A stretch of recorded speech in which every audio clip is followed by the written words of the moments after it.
Hindi sila alam nilang pinagdadaanan mo kaya talagang maraming naawa, no? So ano masasabi ni Ate Laika? Tulong para sa baby ko po. Wala man po akong maibigay na kapalit para po dito sa binigay niyo. Si God na lang po yung bahalang magbigay sa inyo nun. Kasi kung sa pinantas kasi wala po talaga po. Salamat po sa mga, basta din po kasi ako ng mga comment dun sa post. Madaming nag-comment na kaya thank you so much po sa mga nagdadasal po para sa baby ko. Sa pagkaling po ng baby ko. Madami din po kasi ako nabasa doon habang baby ko. Mas marami po kasi talaga kapag ganoon. Mas labas-pasok po sa hospital. Maraming pagdadaan. Tapos, may nabasa po ako habang baby pa, mas bata pa siya. Uminit na ito. Mas masok na po sa hospital. Mas strict po sa ganyan nakita. Ay, mabasa. Sabi ko kasi doon. Mas okay daw po na bata pa siya, kunin na siya dito. At kasi nga, mas mahirapan siya. Kasi malalaki man siya. Kung lalaki man siya, kukunin din kasi daw siya. Gusto kong magtiwala kay God na kaya ng baby ko kasi lumalaban po siya. Opo. Wag natin pangunahan si God. Magtiwala tayo kay God, ha? Huwag kang maniwala dun sa comment na yun. Nasa hospital po ako nun. Nung nabasa mo. Ayokong umiyak sa harapan ng baby ko kasi nga po para yun hindi po niya makita. Para malakas lang yung makita niya. Opo. Kasi kahit po mas may mga masakit na sa kanya, ngumingiti pa din po siya eh. Nakikipag-usap-usap pa din po siya sa amin. Meron pa nga po yung dapat po uwi na po kami nung pang 7 days po niya kasi 7 days lang po ang antibiotic niya. Uuwi na po dapat kami noon. Kaso nga po, alas 3 ng madaling araw po nun, naglaro pa po kami, tapos biglang pagkatanghali po. Nilalagnat na pala siya kasi akala ko po nung una, may naramdaman na po namin na mainit siya, pero hindi po namin na kasi chinek naman po siya ng temperature na parang barel na 36.4 naman po siya. Akala ko po init lang talaga ng room na kasi mainit po talaga. Kasi pagkaano po namin kasi hindi na ako mapakali. Umiram na po, pinahiram ko na po ng temperature yung asawa ko po para yung iniipit na po sa kiligili para sure. Pagkaipit ko naman, umaabot na po ng 38.6. Tapos, banlas kami ng banlas sa kanya. Tapos sinabi po namin, tinurukan naman po siya ng paracetamol. Nung tinurukan na po siya ng paracetamol, mas naging okay siya. Tapos kada wala ng effect yung paracetamol, gano'n, hindi naman po siya pala iyak. Kaso nga lang yung kinagabihan po, hindi ko na po pinaano ko po ng yung asawa ko, pinabili ko po sa labas ng fever.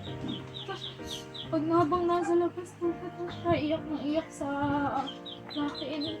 Buhat-buhat ko po siya. Pagkano namin, yung lagnat niya umabot na ng 39.4. Tapos nung nandun kami, naano ko po siya. Kasi iniram ko na po lahat, pati yung oximeter na ginagamit para sa oxygen niya. Yung oxygen niya po umabot ng 86 to 84.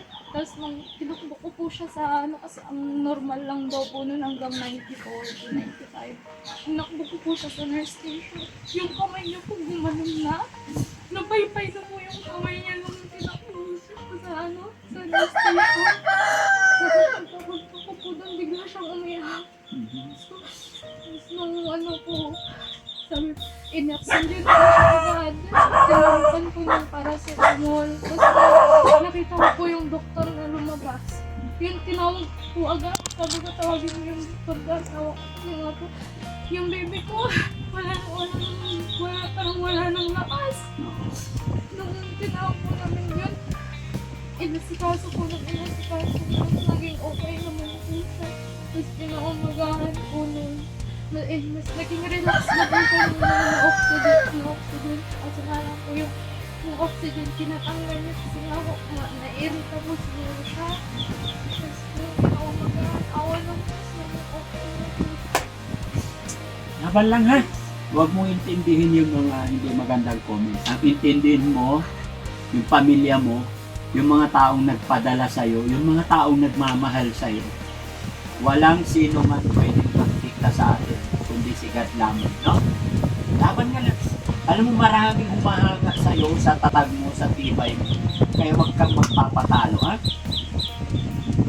Inaasahan mo ba na may matatanggap kang tulong dahil sa ating mga kababayan?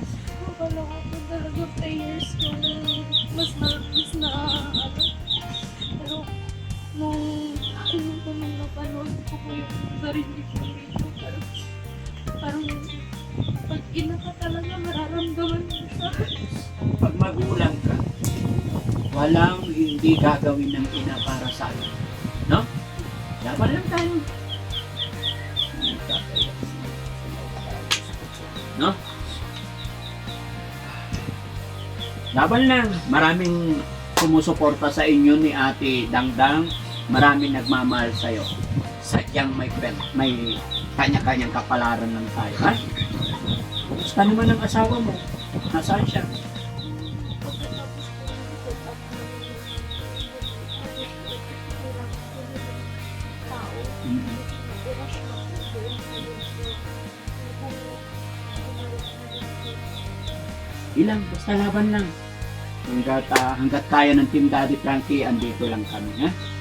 Mag-text ka lang lagi. Kachat mo si Kuya Chano. Ha? Okay. Ate Dandan, okay ka lang? Naintindihan mo yung nangyari sa pamangkin mo? Yung baby? Ipag-pray natin. Sana gumaling na siya, no? kasama ko po siya sa set up namin. Sinama mo siya. O, kumusta naman pagsama nyo? Siya po yung nagdadala ng gamit ng baby. Ay, wow.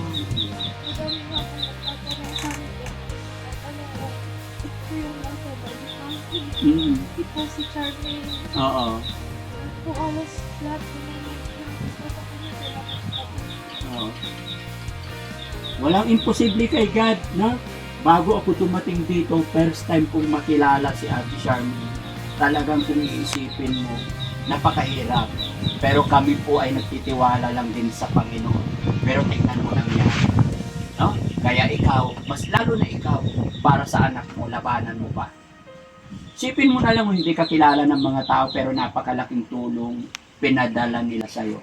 Dahil po yan sa power ng ating Panginoon. Ano masasabi mo sa mga nagbigay? Maraming salamat po. Hindi ko na po alam kung ano ako magpapasalamat. Hindi ko na po alam kung ano po yung gagawin ko. Si Lord na lang po talaga yung bahalang magbalik ng mga binigay niya po sa amin. Mas i-bless po sana kayo ng Lord para mas madami pa po kayong matulungan. Gaya po ni Daddy Frankie, kagaya namin na nangangailangan. Sige lang, no? Lipat tayo dun.